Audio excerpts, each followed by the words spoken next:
Hey everyone, welcome to this video. My name is Christian from Beyond Premiere, and episode 2 of Severance just show us what happened to our outies after that wild season 1 finale. While last episode focused on the Innie's perspective, now we're seeing how Mark, Ellie, Irving, and Dylan's outies are dealing with the aftermath. And let me tell you, things got intense. As we know, we remember how Dylan activated the overtime contingency, letting the Innies take control of their outies' bodies. Well, we're finally seeing the fallout from their actions. And Milkshake claims it's been 5 months, but here's the thing, I don't think that timelines add up at all. So in this video, we're breaking down that Mark confrontation with Miss Selvig, what really happened with Helly at the gala, and all the little details you might miss. Welcome and let's begin. Alright, so let's start with what might be the most intense scene of the episode. So Ellie, or should I say Helena Egan, is at the gala right after her Innie's rebellion speech. We're not happy. We're miserable.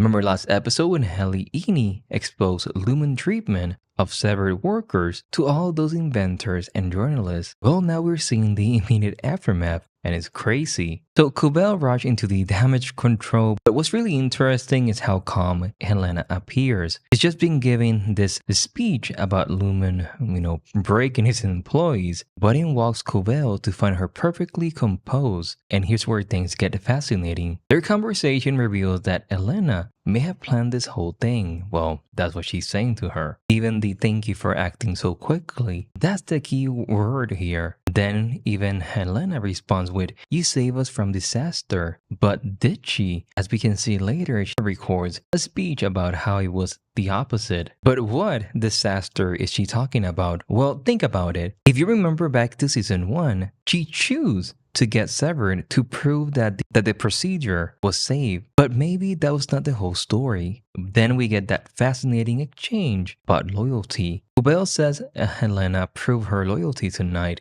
Well, it seems backward given what just happened, but maybe it's not. Maybe her rebellion is actually part of a bigger plan. This could explain why in episode 1, she lies to her fellow Innies about being an Egan. Maybe she's playing both sides. And as a reward, they're creating this new severed advisory council just for Kubel. That's why we see her at the end moving from where she lived. It feels like we're watching a play where everyone knows their part except Kubel. They're already working to control the narrative, to spin this accident into something that serves Lumen purpose. It's a masterclass in corporate manipulation, and it makes you wonder just how deep this conspiracy goes. Now let's talk about Mark outie experience, because things get really intense in Devon's house. Remember his Innie just dropped that bombshell about Gemma being alive, but it cut off mid-sentence. So Mark outie wakes up completely confused, with no memory of what just happened. What's fascinating here is just how the show handles the aftermath of Mark's Innie revelation. Everyone is at Devon's house trying to explain what happened when Mark said,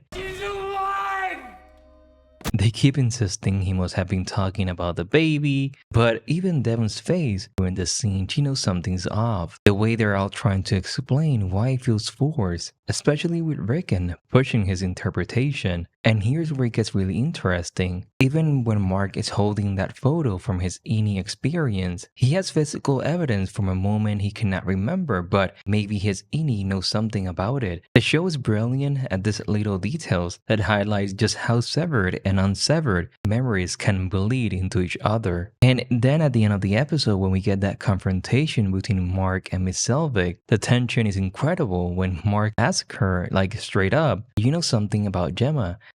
Do you know something about Gemma?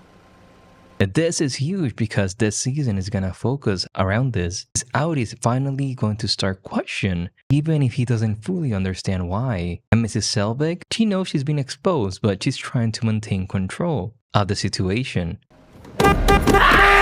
What's really mind-blowing here is how we're seeing how the overtime contingency affected both sides. The The innies got their moment of freedom, but the outies are left dealing with the consequences of actions they cannot remember, decisions they didn't make, and revelations they cannot fully understand, which is why two of them get fired. Now let's dive into one of the most heartbreaking parts of episode 2 and his Irving outie experience. We see him talking with someone on the phone, so maybe he's talking with someone from the trailer that was helping Mark in the previous season. So he has to be connected somehow. So remember how Irving's Amy woke up in his Audi's apartment and found those dark paintings. Now we're seeing what happened when he discovered Bird address. What I find fascinating about Irving's Audi is that he's been obsessively painting that black hallway, the same one that leads to the testing floor Miss Casey disappeared into. But think about it, his Audi shouldn't know nothing about this. This suggests that something is bleeding through, that the severance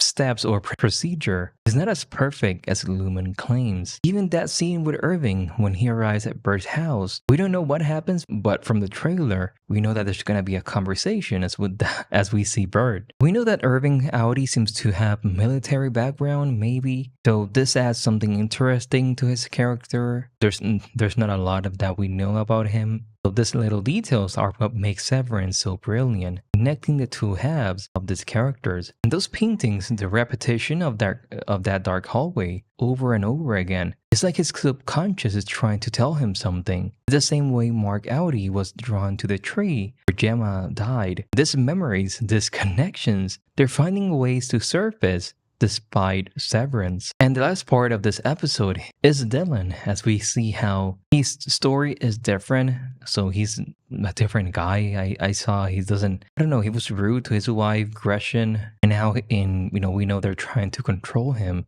So he continues to come back. Both his Eni and Audi, as we see how he wants to go back because it's a job, and money-wise is the reason. He's told that there was a physical altercation, but obviously he has no memory of it. That's when he's laid off, same as Irving. Life is different. He's trying to get a job, but what I love about the show is how they show how each Eni and Audi are completely different, even though it's the same person. Now, Dylan, when he was denied for that job, he's completely agitated, almost aggressive with her. Read the room. I would have picked up the phone if it was good news. It's Audi, obviously he doesn't know why he got fired. But yeah, that's Dylan for now. Hopefully we see more of his Audi. Now, the last thing that I wanted to discuss is how Lumen had a plan in place about them coming back. I see that they pretty much say yes to bringing everyone like Dylan and Irving because of what happened with Mark. He's the top player in creating this Cold Harbor project or whatever that is. That's interesting. So at the end of the episode, we should leave us with this perfect tension where Mark's Audi is starting to like what happened with his wife. So I imagine that conversation that he had with his sister really touched him. And also we even see a Lumen employee listening to everything. So that's going to be interesting to see. But what are your thoughts on this episode? Episode 2, Goodbye, Miss Selvig. I love Severance and I cannot wait to discuss it even more. My name is Christian from the Premiere and I will see you in the next one. Bye-bye, everyone.